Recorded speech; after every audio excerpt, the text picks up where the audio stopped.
So once again, welcome to TechSoup's webinar, Wisdom of the Crowdfunding. And I'm Michael DeLong, the Online Community Manager at TechSoup, and I'm your facilitator today. And joining us today, we've got Rob Wu from CauseVox, Carter Gibson from Little Big Fun, and Bill Caesar from Teespring. So just a quick look at today's agenda. We'll do a very quick introduction of TechSoup. We'll define crowdfunding for you. We'll hear from our guests, and then there'll be time at the end to get your questions answered. So TechSoup is part of TechSoup Global, and our mission is to work towards the day when every nonprofit, library, and social benefit organization on the planet has the technology, knowledge, and resources they need to operate at their full potential. Here's just a quick overview of some of TechSoup's successes that we're proud of. Just to let you know, we are also a nonprofit organization.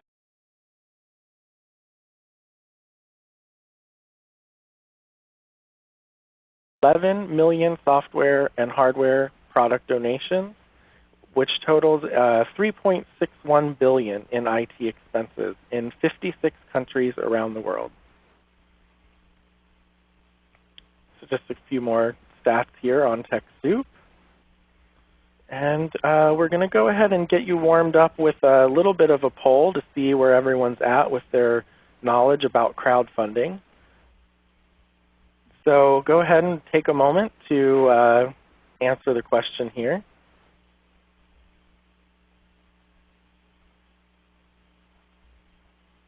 Just going to give you a few more seconds, let everyone catch up and get those answers in, and then I'm going to be closing the poll in 3, 2, 1. Okay, so it looks like a lot of you here have heard of crowdfunding, but you haven't tried it yet, which is great because our guests today have a lot of great tips for you and a lot of resources, so you're in the right place. Just a quick definition for crowdfunding. This is in the words of our speakers today. Crowdfunding is the process of raising funds by leveraging the collective power and intentions of a group or community. Crowdfunding uses your friends, family, and the public to help you raise funds for a project or cause.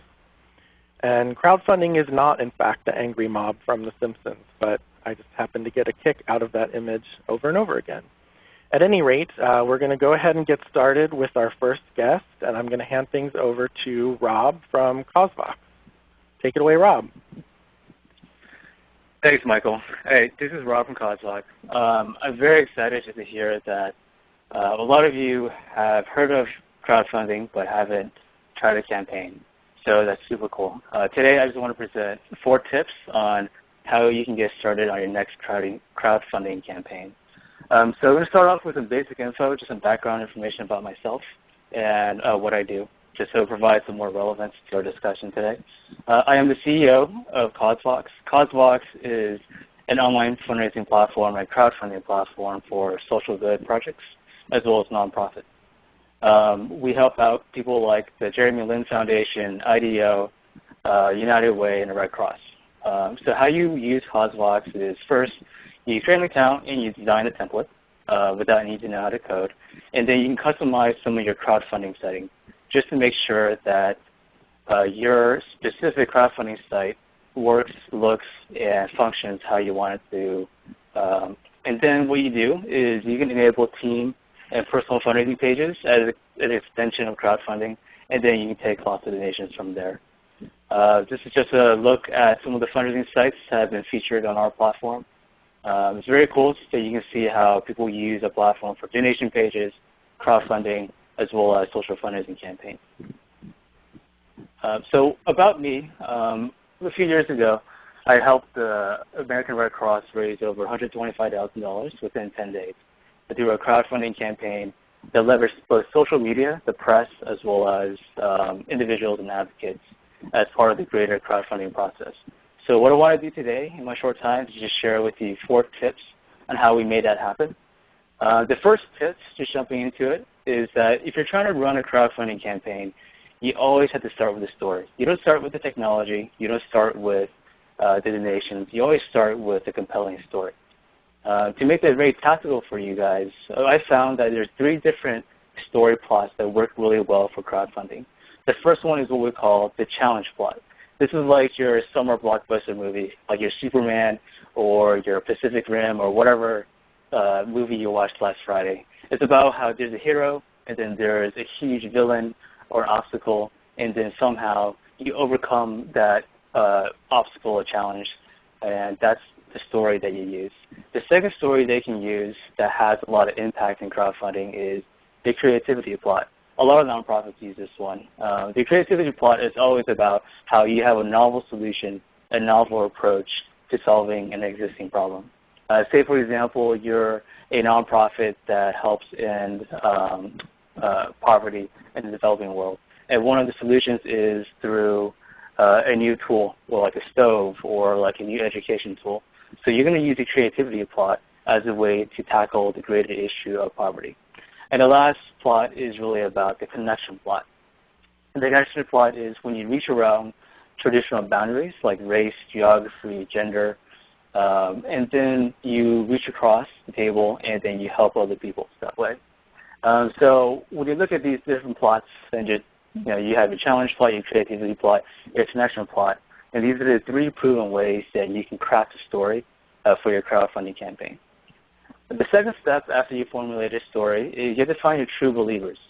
When you look at your support base, or when you look at your Facebook page or Twitter page, you see a number, but you don't really look to see how each one of the supporters are different or how they're unique. So the first thing you want to do when you're launching a crowdfunding campaign is identify the true believers that are going to help you propel the campaign to success. Now, these are the people that are most passionate about your cause and most passionate about your campaign. So there's 3 different characteristics that they usually display and how you can identify them. The first one being is that your true believers are typically very responsive. If you say, hey, I'm trying to run a crowdfunding campaign, they're the first ones that raise their hand and say, hey, I want to help out, or hey, I want to do something to help you make that a success. The second characteristic is that they're very giving. Giving not just in terms of donating money, but actually giving in terms of their time, their resources, their network, their connections, their social channels, whatever it is. That's another characteristic of a true believer. You might have a very passionate true believer who is, let's say, a college student, and they're willing to dedicate their weekends to help you create a media packet or tweet out 10 things a day, but they don't really have a lot of income, so they can't really give financially. So that's one example. And the last one is that the true believer has a sustained passion, meaning that you've seen them progress along the engagement ladder. You've seen them really buy into your nonprofit and your cause, and that they have this continued passion towards whatever you're doing. So those are the 3 characteristics. You always want to start with a true believer so that once you launch the campaign, you have a group of people that are willing to become megafunds for you to really spread the awareness about the cause. So let's say you launch your campaign, and let's say you have a great story, and then you're giving it to your true believers, and they're telling all their friends and family about whatever the crowdfunding campaign is. The next thing that you want to do is you want to leverage the press. In the campaign that I ran for the Red Cross, one of the main reasons why we were able to get so many donations in so little amount of time is because we actively pitched the press. We talked to CNN, they featured us. We talked to New York Times, they wrote about us, to Ad Age, to a lot of different other press channels too. So what a lot of nonprofits and what a lot of people do wrong is that they try to get press at the wrong time, meaning that they try to get it too early when their campaign hasn't shown a progress or hasn't shown like the journey, or they get too late, meaning that they try to get press after the campaign is already over and that it's been already written about. So there's a timing thing involved, but one of the things that you want to start with first in terms of getting press is to follow these 3 basic steps. And the first one is that you first have to identify who wants to write about you. So even before your campaign begins, you'll have a good idea of what the campaign is about. So the first step in terms of preparing how to get press is identifying the journalists that will be most likely to write about you.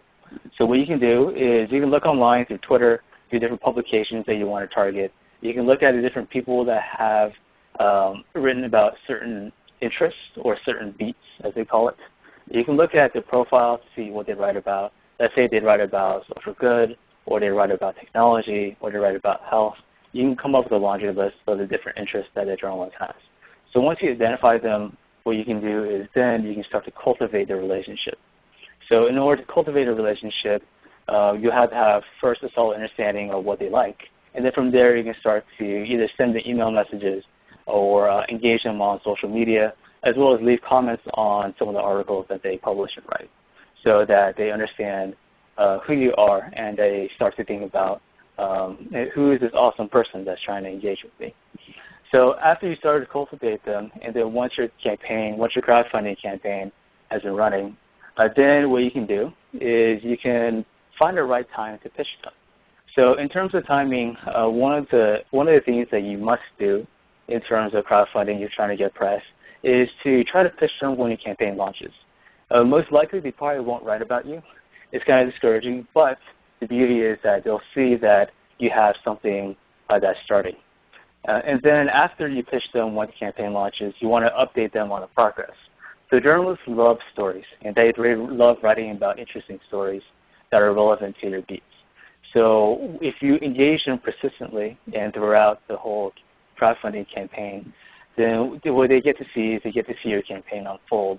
And then once it unfolds, they get to see progress. They get to see how many people are joining, the interesting stories that bubble up about different fundraisers.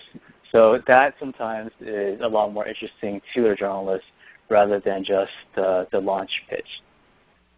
So lastly, the fourth step is that you have to optimize your crowdfunding site in order to take the most amount of donations in the least amount of time. Optimizing your site is probably the easiest step, just because there are fundraising platforms out there, including CauseVox, that do like a lot of the heavy lifting for you. But just to show you kind of an example of a good crowdfunding site, this is a crowdfunding project on CauseVox. This is just a group of friends that wanted to try to end AIDS through video. On a good crowdfunding site, you always have what we call a branded experience, especially for nonprofits, because you guys have been around for a while, meaning that you've existed for a while. That's why you differ from a lot of the traditional, I guess, for-profit crowdfunding campaigns out there. For-profit crowdfunding campaigns typically are the entry-level products, like a first-time product or a first-time project. So branding for them is not as important. But for an existing nonprofit, branding is super important. And there's also this studies by ALL that says that with branded pages, donation pages at least, you get 14% more donations. So I'm sure that applies to crowdfunding campaigns too. So the first step is to make sure that you can customize your crowdfunding site to look like your organization, so your existing donors would understand from the get-go of who you are. The second thing is to really be able to include some type of visual storytelling. For the top grossing campaigns, crowdfunding campaigns on CauseVox, we've seen that around 80% of those campaigns feature some type of video, because video is one of the best ways to engage an audience, to instill an emotion in them for them to take action and to donate. And another step is, another characteristic of a good page is that you have personal fundraising pages. This is very different than traditional for-profit crowdfunding, because a lot of people that buy into traditional for-profit crowdfunding, they buy into the product because it's a perk that they get. But we've seen that if you do give perks, they have to be directly aligned with the mission of the nonprofit, meaning that it has to be an impact-driven perk. So with that, you have to be careful in terms of how you define the donation tiers and how you define the perks that people get for donating. And also with personal fundraising pages, back to my first point, is this is a proven way for you to get donations. A lot of people run peer-to-peer campaigns as well as social fundraising campaigns.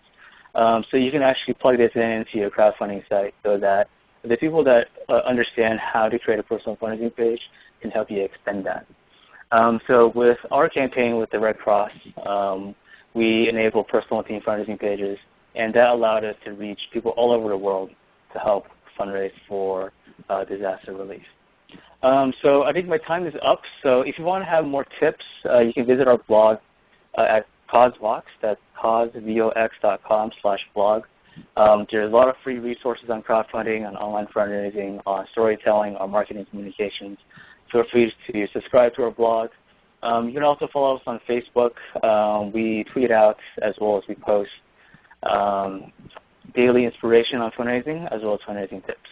And if you want to learn more about CauseVox, feel free to visit us at causevox.com. I think my time is up, so I'm going to hand it over back to you, Michael.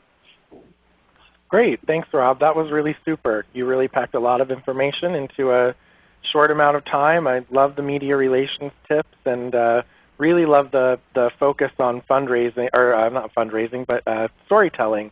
As a lot of you know, digital storytelling is a huge thing for us here in TechSoup, so it's great to see the focus on that.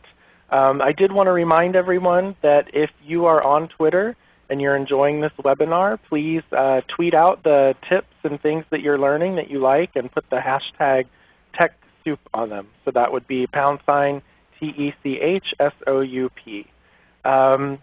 Next up, we have Carter Gibson from Little Big Fund. So I'm just going to hand it over to Carter.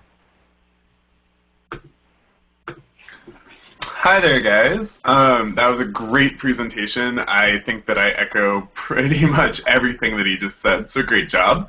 I'm here to talk today about why you should say no to marketing and yes to community. So, my name's Carter. I'm the founder of the Little Big Fund. I'll tell you what that is in a second, but my background is in community management. Community management is the best way that I found to put it, is that when I work for companies, I'm the voice of the customer to the company and the voice of the company to the customer. It's my job to make sure that my users and my customers feel engaged with our product, that they feel like they're making a difference, and I build loyalty. So that's what I have my background in. And the Little Big Fund is essentially a platform that uses stories to crowdsource funds for organizations who need it. And the reason that I started Little Big Fund is twofold. One of the reasons is because I'm obsessed with this idea. And the idea of turning not much into something is an idea that I've been obsessed with for a very long time. I think that we've all had that moment where we're like, what if everyone in the world gave me $1? What could I do if everyone gave me $1? What if we lived in a world where no one felt the consequence of giving, but everyone felt the benefits of what that gift could do?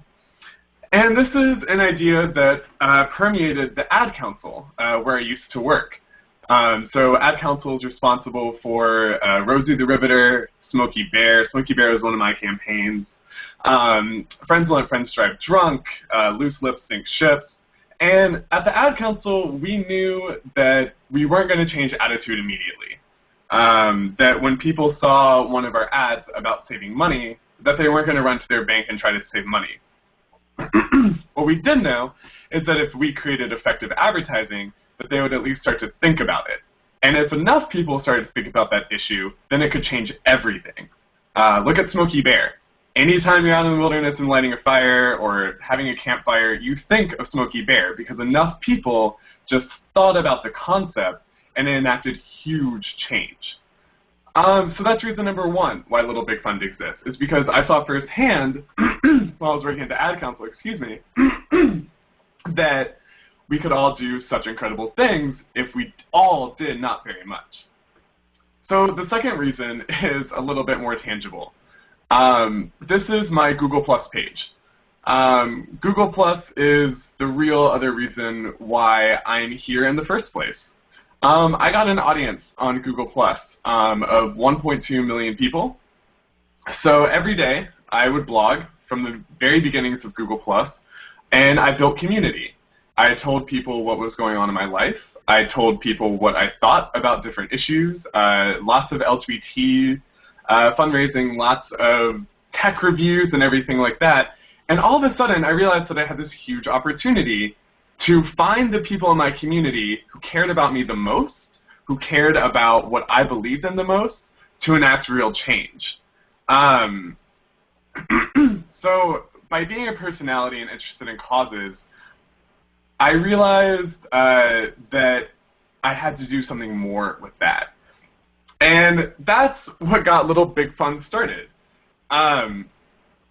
I see the question about why I chose Google Plus over Facebook. I'll just answer that right now. Google Plus was a place where I could just blog and be myself. Didn't have any of the pressures of my friends on Facebook. And I joined Google Plus to be my own personal blog. And it just so turned out that it worked. And more on that later. So now that I had an idea that I wanted to do something, what was I going to do? And what I was going to do was start the Little Big Fund. And this is our process. Every month, we source and select 3 nonprofits within the same category. So 3 nonprofits who are helping people in tech. 3 nonprofits who are LGBT resource centers for disenfranchised teens. 3 resource centers who are using education to teach theater. We then work with the selected organizations to tell their stories, and we feature them on our website. What this means is that we ask them all sorts of questions about, what's wrong with your organization? What makes it difficult to do what you do? What do you do well? And this goes back to the whole story thing. So we started getting these amazing stories from all these organizations that I had sourced from my community. I had asked people to nominate and have other organizations apply to be featured by us. So far, I haven't spent any money on marketing. We have lists of over 200 organizations that want to participate in Little Big Fund. And it's all because you were able to use a brand to get people to engage with you. Next, we fundraise money to form a large fund. People donate anywhere from $5 to $100. And then donors vote for an organization. They read the stories and they say, this really made me more passionate. This story is the one that deserves my money. And then we grant the fund to the winning organization. So all of a sudden, your $5 has become $2,500. And then you get a say in where that goes. This is important because it helps everyone who's crowdfunding with us to actually be the person to go out and do our advertising for us. They have a vested interest in making sure that their organization wins. They have a vested interest in making sure that their friends go and vote for the organization that they care about. So far, we're spreading the word, and that's what community does. So this is how we approach the little planet that is Little Big Fund. On our surface, our crust is our values. This is what people see. It's what makes us beautiful and why we use the imagery that we do. We want to immediately engage people and get them okay with the concept of, okay, lots of things are working together. Okay, these colors make me feel a certain way. Okay, they're asking me to be inspired. This is our hook. This is the first thing that people see about us, and we want them to feel special, and we want them to feel a certain way when they see us. Our mantle is formed by outreach. So after we sell people on the feeling of giving, we reach out to them and ask them to join our mission. We look at the people who are commenting on our Facebook and Google Plus posts. We look at the people who are tweeting about us. We look at people who are sharing our posts. And we reach out and say, hey, we would love your support. You believe in us enough to share. How about we go that next step and you become one of our biggest advocates? So we actively pursue that person because our values got them interested in us. And then at our core is community. So after we bring people in, they've donated, they've shared, they become part of our process, they become our core. They become our community. And our core keeps us spinning and changes our mantle and crust from the inside out. So as you all know, cores are molten. The reason that we have volcanoes and that our value and our core or our crust changes is because this spinning core, this violent changing core, changes the way that our planet looks from the inside out. And that's how I feel about Little Big Fund, is that I understand that our community is able to shape the way we present ourselves to everyone else, and we value their opinion, and we let them know. So this is what $0 in marketing can get you. These are the results from our first month. We got over $5,000 pledged annually. We let people donate recurring to our website. $1,000 to the June fund that went to an organization. So we're able to donate $1,000, which doesn't sound like much, but we're making sure that people are donating recurring, which means monthly.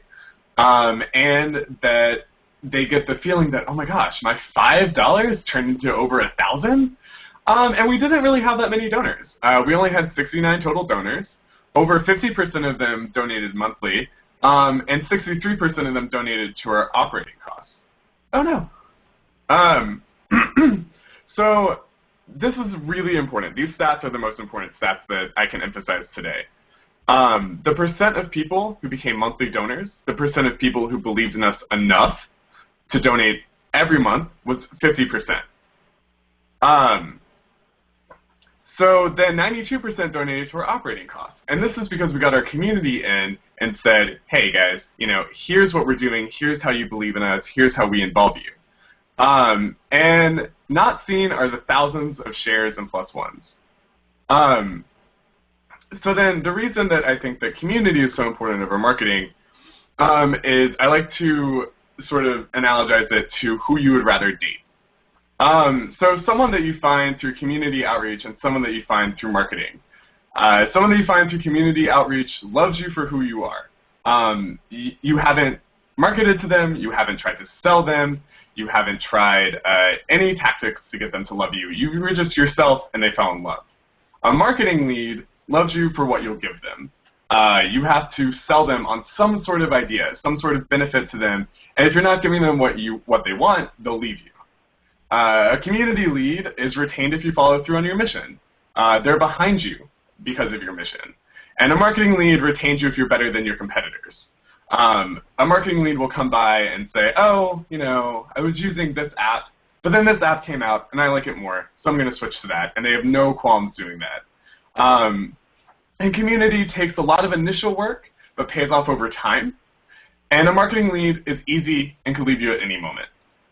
So what I'm talking about here is that your brand needs to have a relationship with your community in order to successfully crowdfund.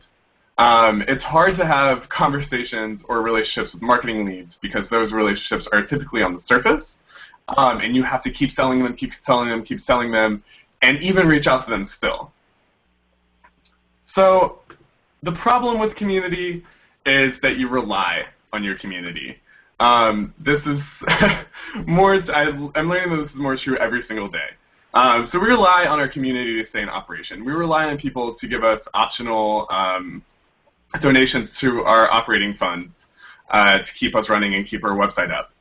We rely on them for donations to our organizations too.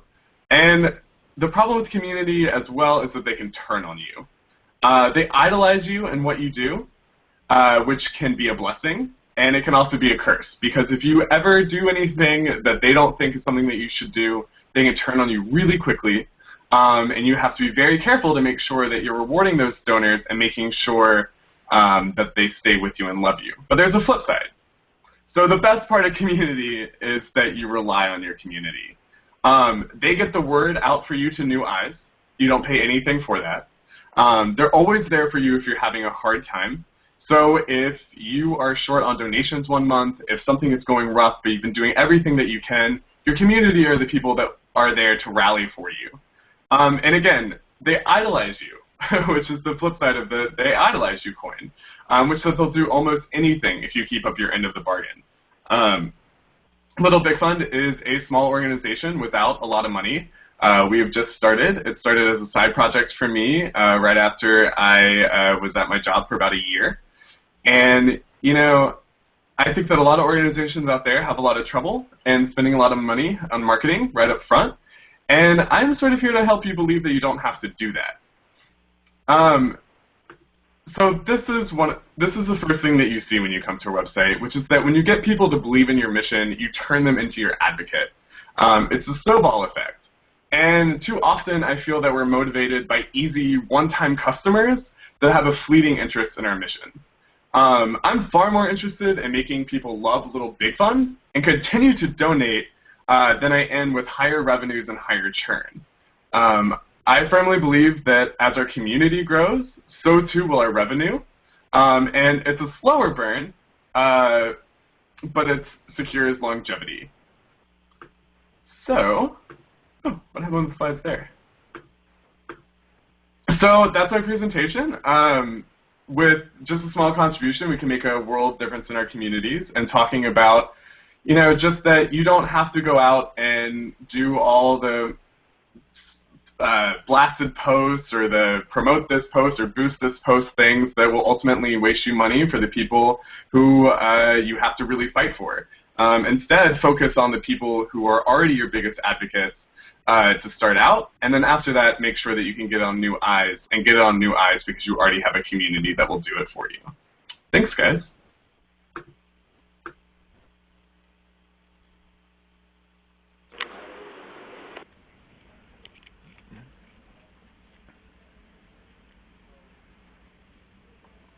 Hello? Oh, I'm Hi. done. Oh, okay, great. Sorry, we're having just a few small technical issues here on the back end. That was excellent presentation, Carter. Thank you so much. I'm sensing a theme here with the focus on storytelling, so I love to see that, and especially the focus on community as well. I actually just lost the screen, so I do apologize for that. But regardless, we're going to keep trucking along, and Bill, you're up next. So I'm going to hand it over to Bill and hopefully figure out what's going on in the back end here. So take it away, Bill.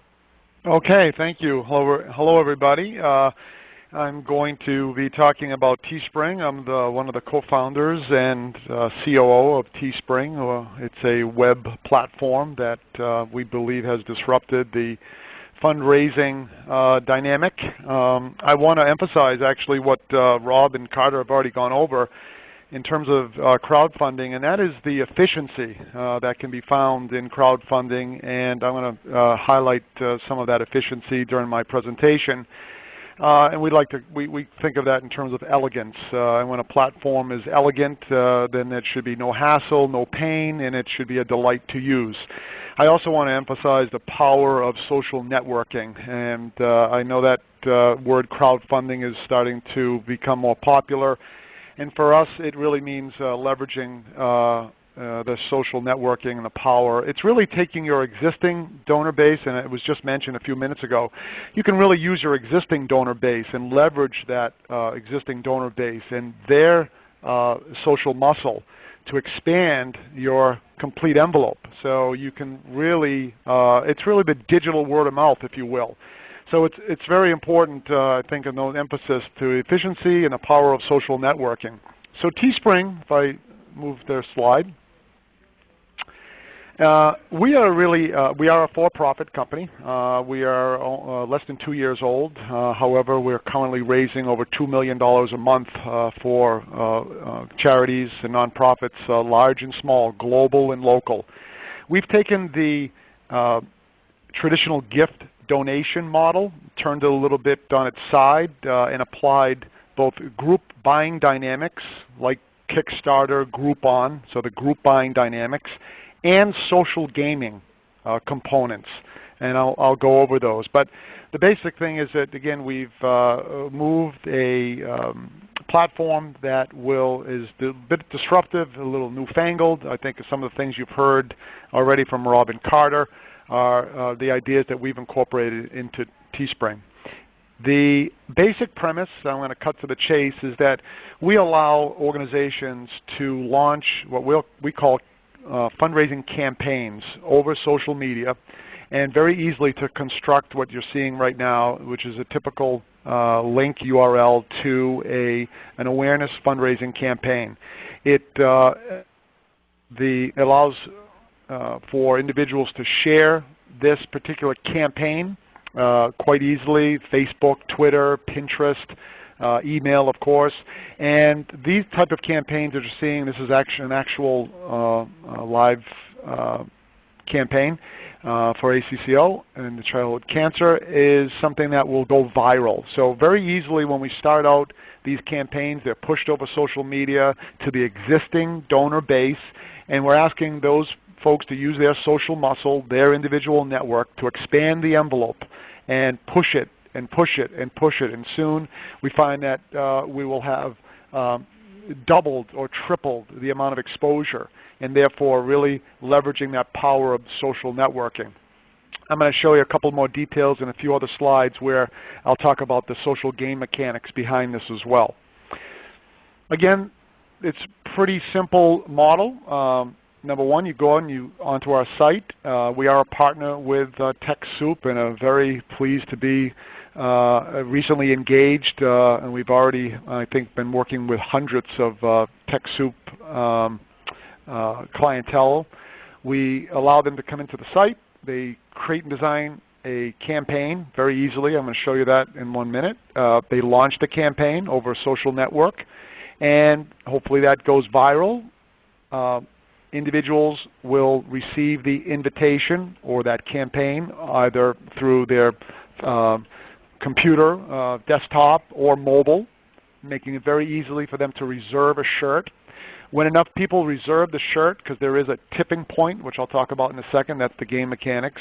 If enough people reserve the shirt, then the campaign, that particular shirt would be in production. When the sales goal is reached, then the production begins, and we ship door to door to everyone, and the organization then receives the profit. So the checks go one way, starting with creating, design the campaign, launch the campaign, and then hopefully do their part in terms of facilitating the social push. And when the campaign ends, the charity receives their profit. We've shipped over several million products to over 80 countries. So this really is certainly a global opportunity. Again, very efficient. I'm just going to walk very quickly through the platform, and this is what you would see at teespring.com. You'd be able to come in, pick a shirt, style, type, add some content.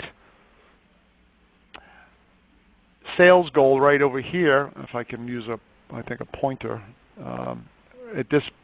in this area right here, that's where you set your tipping point. You would then choose how many shirts you think you could sell. The higher the tipping point, the lower the base cost of the shirt. You then set your own selling price. So if we told you right here that a base price of a shirt was going to be $9 and so many cents, you can then set your selling price. Typically, people set the selling price of the shirt from $15, but it's been even up to $50. It depends on, again, the social muscle that you have in terms of the clientele, etc. This then is your predicted profit. And on your next step, which is the final step, you add your campaign title, you add a description, how long you want it to run, choose your URL, and then you launch the campaign. And this again is the launch campaign. So you've added the title, you've added title, you've added the shirt, obviously, the description, the price, the tipping point, which is that game mechanics, and also how long it's going to last. So it's both the tipping point and a time-limited offer. That's, I think, what engages people. There's no risk, no cost. There is no fees to use Teespring. You can also launch as many campaigns as you like. We have a full design team that helps organizations come up with a theme or a particular look and feel for their campaigns. You can launch as many campaigns as you'd like. We completely take care of all the production, back end, all of the inventory, and you realize now there's no guessing how many shirts and how much inventory. All of that is eliminated.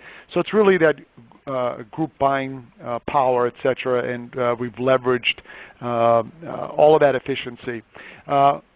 We have campaigns that have raised hundreds of dollars to, most recently we delivered a $500,000 check to Arizona firefighters, the 19 firefighters that died tragically in the fire in Arizona, Granite Mountain. So it's been very gratifying for us to be able to help the organizations.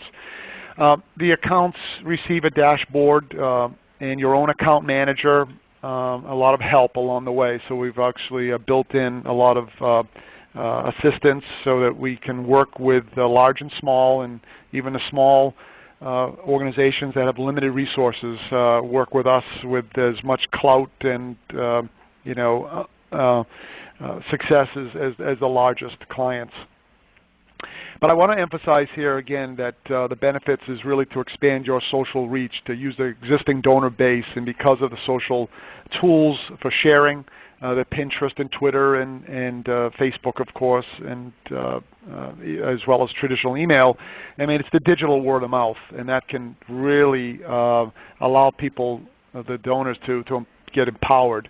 And also, we believe that we're reaching a younger demographic that isn't quite used to pulling out and writing checks. They're used to seeing things and discovering and executing and participating online. So this is highly technically oriented, again, but easy enough for now, the millennial to do.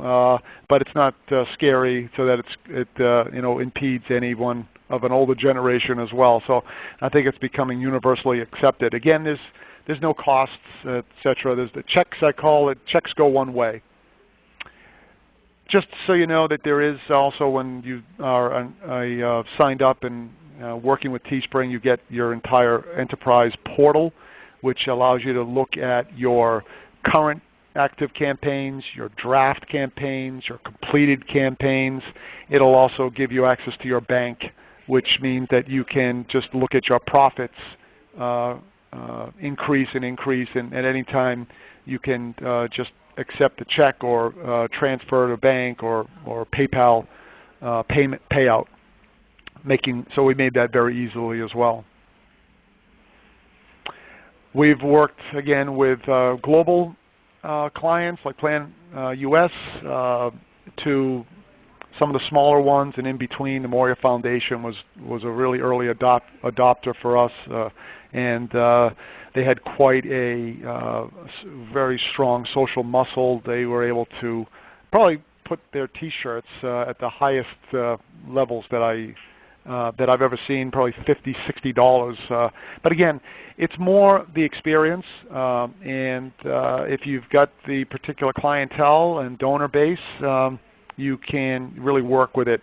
I just wanted to just say we also now work with all other kinds of products too. So T-shirts were our sort of original genesis of the company, hence the word Teespring, but we've worked everything from jewelry to hats and cups and bottles, and we're doing some very nice things with jewelry and coins and memorabilia kind of products. So it really is, we hope, it has been a very effective asset to, a multi-pronged approach for the clientele.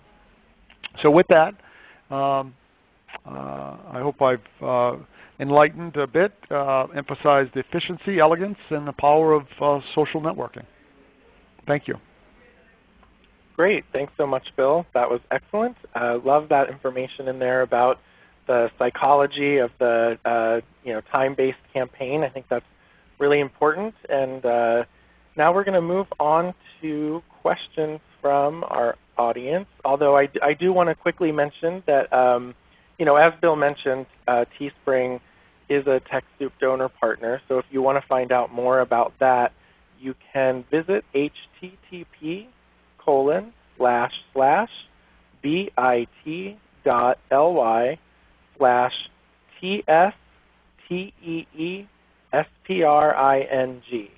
So TS Teespring, if you want to know a little bit more about how TechSoup is working with Teespring and how that can benefit your nonprofit. So now we are going to move on to questions. We've had some great questions from the audience, and let's get started. So this question is from Renee, and she was curious to know what kinds of causes and organizations typically do better with crowdfunding. For example, HIV and AIDS research, education, U.S. versus international. Is there anyone who wants to jump in and answer that one? This is Rob from Cosvox. In terms of what kind of causes, there's not a particular set. What we've seen high-performing campaigns that are religious-based all the way to gay rights-based to international to domestic. So I think what really matters more is not about the cause. It's more about how you craft the project. like what the project is for, what you're trying to raise money for. Again, it goes back to the story again, how you present the story and why you need the funds. I think people say that there are sexy causes out there and there are non-sexy causes, but in reality, it's more about their sexy stories and non-sexy stories. So with any cause, you can craft a sexy story.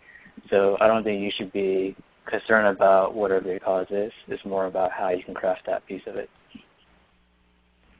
Yeah, I'll piggyback off of that. I totally agree that the stories matter most. I will say, though, that Little Big Fund, when we're looking for causes to promote each month, we sort of take a pulse of what's in the news, what people are already talking about, and we try to capitalize on that as much as we can. For instance, our first month was in June, and June is Pride Month, so we featured LGBT organizations in June and did very well. Yeah, just to build on that, there's a concept called newsjacking, meaning that you look at the different trends of what the press is reporting about, and then you kind of craft your campaign or your messaging around that.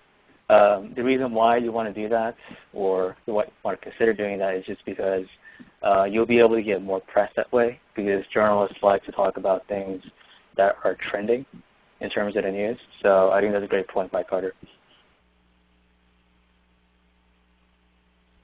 Thanks. Great. Sexy stories. I love that. So let's see. I think this question would be answered a little bit differently for Teespring and Little Big Fund than CauseVox. But Carrie was wondering if a nonprofit who is waiting for their official 501c3 from the IRS can still do crowdfunding. And I'd like to kind of expand that question a little bit and say, is it possible to do this kind of crowdfunding through these platforms if you're not an official nonprofit, but you're just raising funds for a cause that you feel strongly about? Well, this is Bill of Teespring. We have a mix of 501c3, official nonprofit, and also fundraising that is being done for local schools and churches and anywhere there is a community. So for us, the crowdfunding definition broadens so that where it is the intentions of the community. If there is interest, then we could supplement it, and it doesn't necessarily have to be a 501c3. So we have a mix, and it extends large and small, local to global.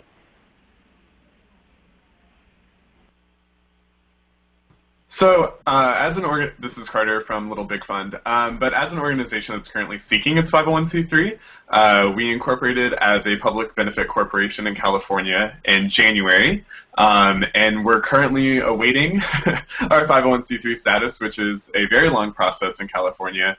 The way it works here is that you have 27 months to apply for your 501c3. Better to do that quicker than later to save yourself some headache when it comes to taxes.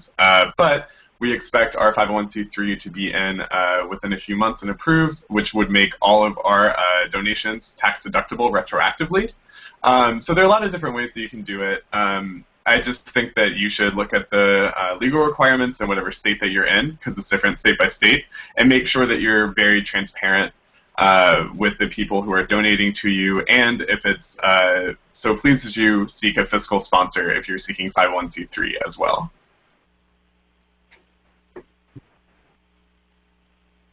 Great, thanks, Carter. And Rob, what about with CauseVox? Is there a restriction or verification process for nonprofits, or is it open to kind of a broader social benefit crowd? Yeah, CauseVox is fully open. We like to say that we're agnostic to your tax status, meaning that you can be a 501c3, you can be a 501c4, you can be a church, you can just be a group of friends that want to fundraise. The only thing that I guess makes it different is that we do have the ability for you to send donation receipts directly from the platform. If you're not a 501c3, then the language on that donation receipt would just have to be appropriately adjusted for that. So, but I guess in a broader context, if you're thinking about crowdfunding, it's always better if you're a public charity doing social good, if you can get a fiscal sponsorship, if you're not a 501c3, as Carter said, then that's a great idea. It's fairly easy for organizations to do that once you find the right one to give that to you, instead of waiting to get your determination status from the IRS. Great, thanks. So I'm going to shoot another one to you, Rob, because storytelling seemed to be such a strong part of your presentation. Mary Jo was wondering, as far as stories go, what's kind of a good rule of thumb for the length of the story to hook people? So if you're thinking about a story specifically that you want to show people, it's like the first impression of your crowdfunding campaign. Typically, we recommend a video that's less than 2 minutes long. Anything longer than that typically does fall off for the general video producer, meaning that you can have a longer story, longer video, or whatever channel that you want, or whatever medium, but you have to make sure damn well that your story is very, very good. Typically, for people who are not professional storytellers, it's best to stick to a shorter story, just so that your story is very concise, that it follows a very strong story arc. So I guess long answer short, less than 2 minutes is best. Hi, this is Bill Teespring. I'm going to answer in a little different context, but our campaigns run from 3 days to 21 days, and the originator, the author, if you will, has the ability to determine that length. Typically what works best is probably around 2 weeks, so 14 days. So we have found that, again, that game mechanics where it's a limited time really, I think, makes people more likely to engage versus just waiting. And that's sort of what sets it apart also from an open storefront that is evergreen. And you really have the ability to participate with the crowd, with the group, and with the community to achieve a goal. Again, nothing new.